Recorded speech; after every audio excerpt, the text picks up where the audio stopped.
This illustration I'm about to give you is the best illustration of this. It's called the gospel. The best illustration of the gospel I've ever heard. Once upon a time in a far-off country, there was an ancient king who was known to be simultaneously the most loving and just king who had ever existed. Eventually it was discovered that somebody was stealing from the king's treasury, and because the king was just, he issued a decree.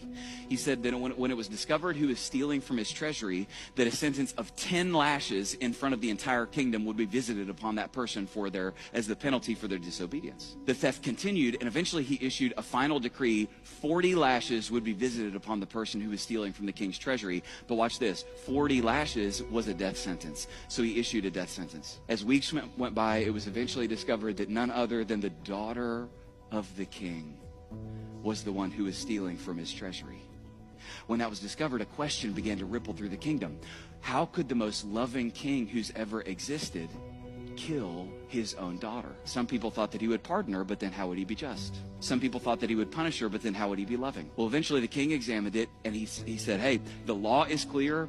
Sin has taken place. Justice must fall. The sentence must be passed. And the king's own daughter was brought in front of the entire kingdom. And when she got to the front, she was laid over an executioner's table. She was tied to the table. The executioner ripped open the back of her shirt and stepped back. But just as the executioner lifted his whip to issue the first lash, the king stood up from his throne and he yelled, "Stop!"